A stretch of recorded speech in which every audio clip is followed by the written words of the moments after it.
गीता जी के 13वें अध्याय का अर्थ। श्री कृष्ण बोले, हे कौन्तेय, यह शरीर क्षेत्र कहलाता है।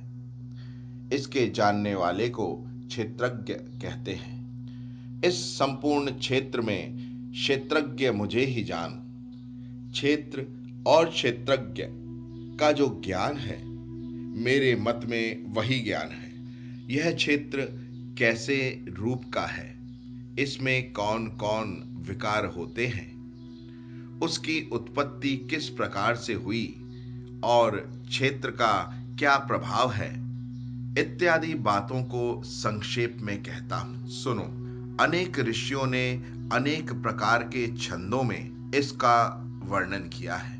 वेद में भी पृथक पृथक वर्णन किए गए हैं और हित वाले ब्रह्म सूत्र में पदों में इसका ज्ञान निश्चय किया गया है। पंच महाभूत, अहंकार, बुद्धि, अव्यक्त प्रकृति, दसों इंद्रियां, मन तथा पांचों इंद्रियों के विषय तथा इच्छा, द्वेष, सुख दुख, संघात, चेतना, धृति तथा अनेक समूह, संक्षेप में क्षेत्र और क्षेत्रज्ञ के ही विकार हैं। मन और पाखंड से रहित अहिंसा, सहनशीलता, सरलता, गुरु की सेवा, पवित्रता, अपने मन का संयम, इंद्रियों के विषय में विरक्त, अहंकार रहित और जन्म मृत्यु बुढ़ापा रोग दुख आदि दोषों को देखना, पुत्र स्त्री ग्रह इत्यादि में आसक्ति न करना और इनमें अपने को सुखी दुखी न मानना और इष्ट अनिष्ट की प्राप्ति में हर्ष विषाद रहित रहना, अनन्य भाव से मेरी भक्ति करना, एकांत में रहना, जन समूह में रहने से विराग, सदा स्मरण रखना कि मैं परम परमात्मा ही का अंश हूं। ज्ञान प्राप्ति के उद्देश्य से मोक्ष को सबसे श्रेष्ठ मानना, इसे ही ज्ञान कहते हैं। इससे भी भिन्न है वह अज्ञान है। अब ज्ञेय का स्वरूप वर्णन करते हैं। जिनको जानकर मनुष्य को मोक्ष प्राप्त होता है, वह आदि रहित बड़ों से बड़ा, अकथनीय होने से सत ही कहलाता है और न असत ही कहलाता है। सब ओर उसके हाथ और चरण हैं, सब ओर नेत्र, सिर और मुख हैं, सब ओर कान हैं। वही जगत में सबको घेरे हुए स्थित है। वह सब इंद्रियों के गुणों का प्रकाश है, पर उसके कोई इंद्री नहीं है। जिसको किसी से आसक्ति नहीं है, पर जो सबका आधार है, जो स्वयं निर्गुण होने पर भी गुणों का भोक्ता है, जो सब भूतों के बाहर भीतर है, जो चर और अचर है, जो अत्यंत सूक्ष्म होने के कारण जाना नहीं जाता, जो दूर भी है और निकट भी है, जिसके विभाग नहीं होते, पर जो भिन्न भिन्न भागों में विभक्त रहता है, समान रहता है, समस्त भूतों का पालन नाश और उत्पन्न करने वाला वही ज्ञेय है। वह अंधकार से परे ज्योतिष्मान पदार्थों को ज्योति देता है। वही ज्ञान जानने योग्य पदार्थ ज्ञान के द्वारा जानने योग्य सबके हृदय में निवास करता है। इस प्रकार क्षेत्र, ज्ञान और ज्ञेय, इसको संक्षेप में कहा। इसे जानकर मेरा भक्त मेरे पद के योग्य होता है। प्रकृति और पुरुष दोनों ही अनादि हैं। विकारों और गुणों की उत्पत्ति प्रकृति से हुई है। कार्य और कारण को प्रकृति उत्पन्न करती है। पुरुष तो सुख और दुख का भोगता है। प्रकृति में पुरुष रहता है, प्रकृति के गुणों का उपभोग करता है। तदनुसार उत्तम तथा अधम योनि में जन्म लेता है।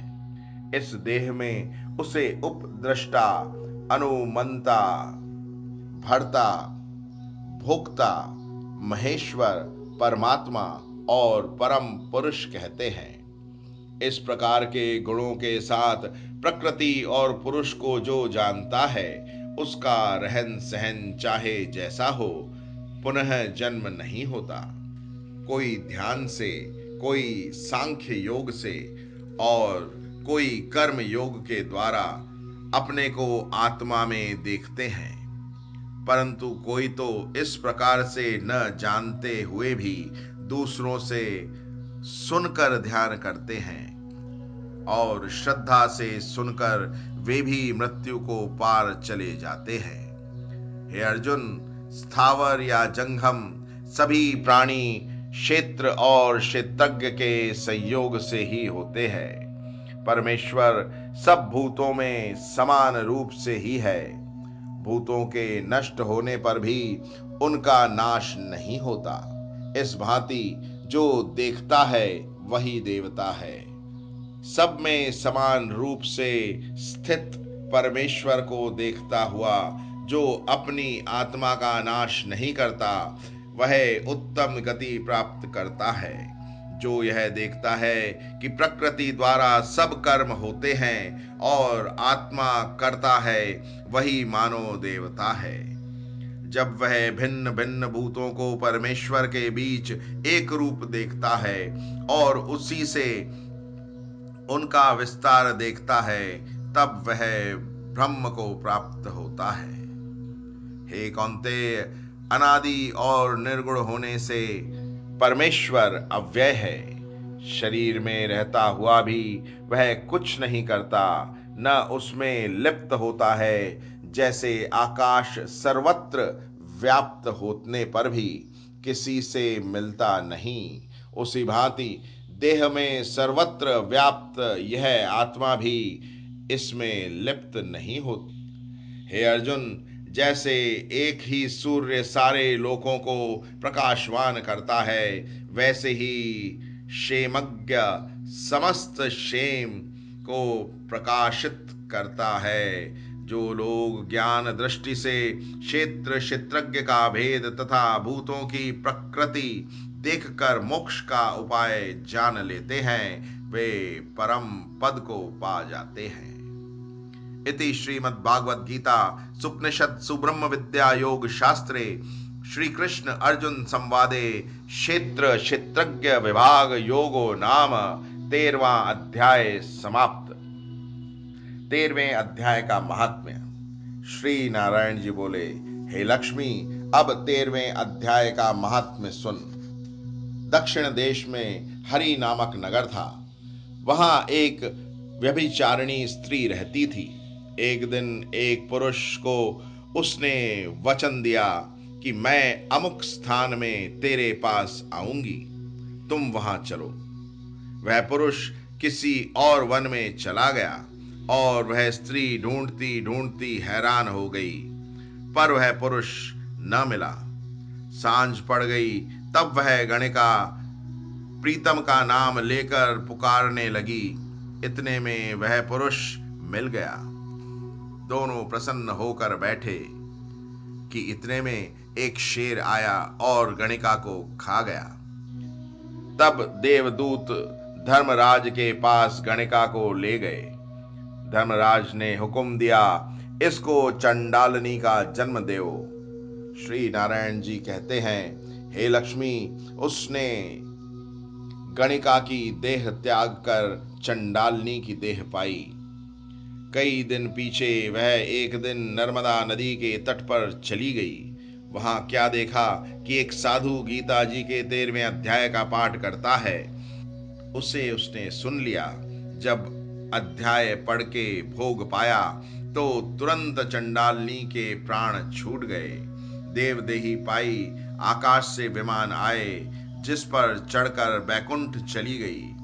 तब श्री नारायण जी ने कहा, हे लक्ष्मी, यह 13वें अध्याय का महात्म्य है। जो प्रीति के साथ पढ़ते हैं उनका फल कहा नहीं जाता।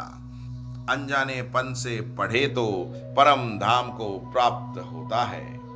ओम नमः इति।